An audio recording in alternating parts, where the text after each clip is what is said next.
Hello guys, I am advocate Dishank from Dishank law academy. आज हम बात करने जा रहे हैं आपका law of sea. Law of sea से रिलेटेड बात करता है agreement relating to the implementation of dash of the UK convention on the law of sea of 1982 was adopted in 1994। तो इसका आंसर क्या है आपका पार्ट आंसर है इसका डी यानी कि पार्ट 11। तो इसका आंसर क्या है 11। विच of the following is incorrect, इनमें से कौन सी बात जो है वो इनकरेक्ट है। According to UN Convention on the Law of Sea, the contiguous zone is established to exercise the control necessary to prevent and punish infringement of coastal state related to security. तो इसका answer क्या है B. In which of the following case the International Court of Justice recognize the right of innocent passage? तो ये वाला case जो हुआ था कॉर्फू चैनल केस 1949, तो बी है। Which of the following exploit the mining site of the search seabed? तो enterprises, तो इसका आंसर क्या है ए।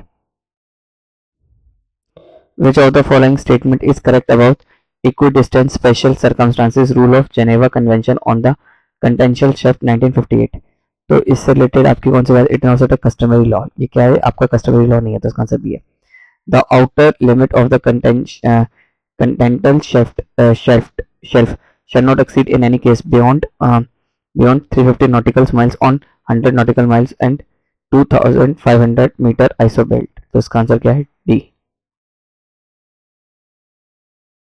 The Anglo Norwegian fisher case 1951 in concerned with is concerned with the adoption of the state baseline for measuring territorial waters। तो इसका answer है in which of the following case the International Court of Justice called for the application of equitable principle for the delimitation of continental shelf। तो इसका answer है आपका B north सी कंटेंशियल शेफ्ट case 1969। तो इसका answer क्या है B. Considering the following statement, the International Tribunal for the Law of Sea, it laws, the tribunal is composed on 21 independent judge। तो इसका आंसर क्या है सारे करेक्ट है। It is Hamburg, Germany। It Dr. Nehru Chandra from India has been appointed as one of the judge of the tribunal 2017। तो it loss वाला हुआ था जो उसके ये थे, ठीक है। तो ऑल आर करेक्ट, तो इसका आंसर क्या है C. The outer limit of continental शेफ्ट can not exceed, outer limit कितनी रह सकती है इसकी 350 नॉटिकल माइल्स। तो इसका आंसर क्या है D. In which of the following zone the coastal state shall have give the landlocked state access the to surplus of allowable catch? तो इसका आंसर है आपका बी एक्सक्लूसिव इकोनॉमिकल जोन। तो इसका आंसर क्या है B. According to UN Convention on Law of Sea 1982, the delimitation of the contentious shaft between the state with the opposite or adjacent coastal shall be affected and in order to achieve an equitable solution। तो इसका answer क्या है ए। The Fourth Geneva Convention 1958 on the various zone of sea do not deal with exclusive economical zone। तो इसका answer क्या है ए। Which of the following is false, इनमें से कौन सी बात जो है false है। तो Hugo Grotius wrote his famous work to justify Dutch colonial and trade expansion। Berlin Conference 1885 was covered under the divided African among the European power amicably। तो both neither option A और B, तो दोनों गलत है। तो इसका answer क्या है D. In which of the following case the International Court of Justice justified adoption of the state baseline for the purpose of measuring breadth of territorial sea? तो इसका आंसर है आपका B Anglo Norwegian fishers case. तो इसका answer B. He who seeks equity just to do equity in a particular incorporated in which of the following case? तो ये किस में हुआ था आपका none of the above, किसी में नहीं। The agreement relating to the UN implementation part 11 of UN Convention on the Law of Sea 1982 was adopted in 1994। तो इसका आंसर क्या है सी। Contiguous zone is established to exercise control necessary to prevent and punish infringement of coastal state related to custom, fiscal, immigration or sanction। तो इसका answer क्या है ए। Contention margin consists of only shelf plus slope plus rise। तो इसका answer क्या है सी। Contentional shift is the natural prolongation of the land territory of the coastal state into the sea. Water includes seawater includes तो इसका मतलब है shelf, slope and rise. तो B है इसका answer.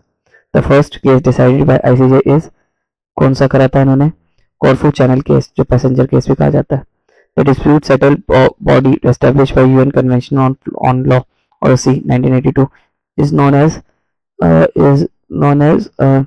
International Tribunal for Law of Sea. तो इसका answer क्या है? B.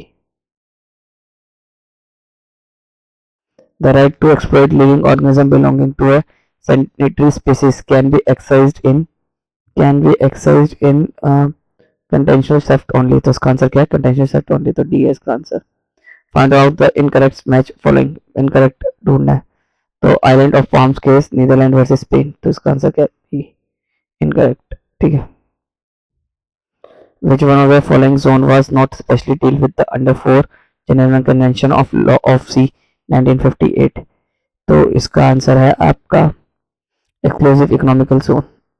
According to UN Convention of Law of Sea 1982, the contingent zone is established to exercise control necessary to prevent and punish infringement of coastal state laws relating to आपका है custom, fiscal, immigration and sanitation. तो इसका answer है A. The agreement of the 1994 relating to the implementation of the Part 11 of UN Convention of Law of Sea is related to, ये किससे related है? seabed mining. तो इसका answer है D. Item the list the correct.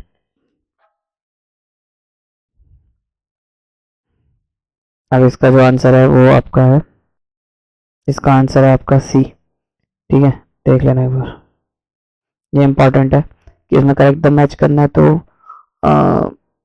जैसे संस्कार है B. ठीक है, तो एक आंसर है 2, एक आंसर है 2, यानी कि आर्टिकल 9 क्या बात कर, none shall subject to arbitrary arrest and detention exile.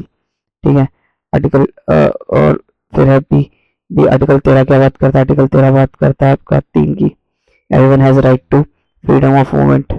तो सर इसका ये है 3. ठीक है, 15 बात सी बात करता है आपका 4 और 17 बात करता है 1. आर्टिकल 15 बात क्या करता है आपका कि अब अगला क्वेश्चन है हमारा मैच द फॉलोइंग, मैच करने हैं. तो इसका आंसर वैसे बी है. तो देखते हैं आर्टिकल 9 किससे रिलेटेड बात करता है. आर्टिकल 9 बात करता है आपका no one shall be subjected to the arbitrary arrest and detention. तो इसका आंसर क्या है? 2. ठीक है, फिर है आपका आर्टिकल 13 क्या बात करता है? आर्टिकल 13 बात करता है आपका कि everyone has a right to freedom of movement and residence. तो इसका आंसर है 3. आर्टिकल 15 बात क्या करता है? 15 बात करता है आपका कि everyone has a right to nationality. ठीक है, तो यानी कि 4. और आर्टिकल 17 बात करता है आपका कि everyone has a right to own property as well as in association with other. No one shall has arbitrarily deprived. तो इसका आंसर है 1. Having concern for the urgency of conserving and prudently utilizing its natural resources, the government of the United Nations regard the natural resources of the subsoil and seabed of the continental shelf beneath the high sea, but contiguous to the coast of the United States as apparenting of to the United Nation, subject to jurisdiction and control. Who made this proclamation? तो ये proclamation किसने करी थी? Harry S Trueman ने. किसने? Harry S Trueman ने. In which of the following case the issue of a right of innocent passage was decided by IFJ ने? तो इसका था कॉर्फू चैनल वाला case. B. Which of the following pair is correct? इसमें से कौन सा following pair जो है वो करेक्ट है? तो इसका आंसर है आपका Anglo Norwegian fisheries case delimitation of the termination of sea. तो इसका आंसर है B. Which of the following has not deal with the by the 4 Geneva Convention on various zone of the sea. तो exclusive economical zone. ठीक है. Which of the following has been deal with the specifically by the agreement of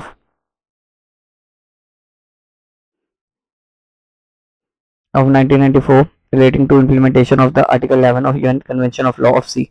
तो ये case किससे related था आपका? Seabed fishing mining से. Continental shelf of the state में at the maximum extension up to. तो इसका आंसर है आपका 350 nautical miles from the base line. तो सी है इसका answer. According to UN Convention on Law of Sea, the coastal state shall give the landlocked states access the surplus of allow catch in तो इसका answer है आपका exclusive economical zone, तो C. Continental margin of a coastal state means shelf slope and rise, तो shelf slope and rise, हाँ, तो इसका answer है B. In which of the following case the principle laid down the international court of justice become convention law, तो इसका answer है C, Anglo Norwegian fisheries case, तो C है। When did the United Nations Convention on Law of the Sea 1982 come into force? तो कब आया था आपका 1924 में, तो इसका आंसर है D. Which of the following is a natural prolongation of land territory? तो इसका आंसर है कॉन्टिनेंटल शेल्फ, तो इसका आंसर है B. Which of the following statement is correct? इसमें से कौन सा स्टेटमेंट जो है वो करेक्ट है, तो इसका आंसर है Indian maritime zone act is not in the conformity with UN Convention on Law of Sea 1982 with respect to right of in continuous zone, तो इसका आंसर है D. Which one of the following principle was applied by the International Court of Justice in the North Sea continental shelf case involving disputing concern delimitations of continental shelf of Federal Republic of Germany, Denmark and Netherlands? तो इससे related था equidistance principle which is part of Geneva Convention on Continental Shelf 1958, तो इसका answer है A।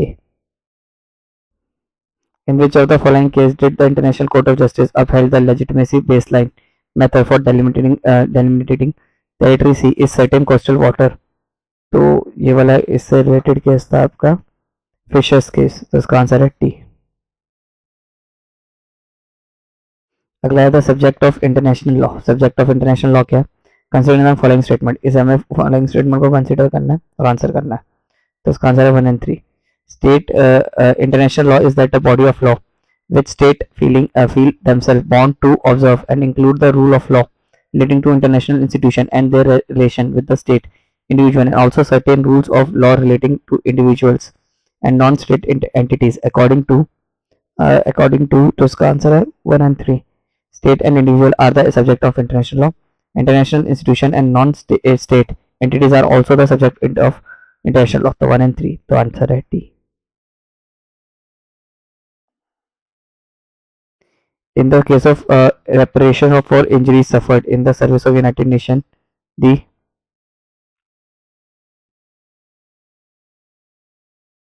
International Court of Justice held that the United Nations organization possession of international legacy capacity to make an integrity claim against a sovereign state, thus consider B.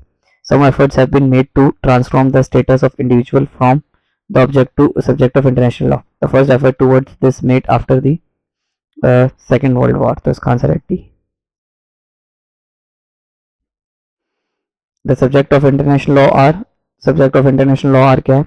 State, international organization and individual, तो इसका answer C है। In the right of passage over India territory case, International Court of Justice decided that a customary law right, ठीक है, customary law right है, तो इसका answer है B। To subject international law entity should be endowed with capacity to control treaties, इसका पर answer है आपका डी, ठीक है, डी है इसका आंसर। क्या है? Right and duties under international law which vest it the right to sue and reduce the capacity into entities and entities withhold a certain interest. Relationship between international law and municipal law, तो dispute arising out of the contract, आज के लिए इतना ही।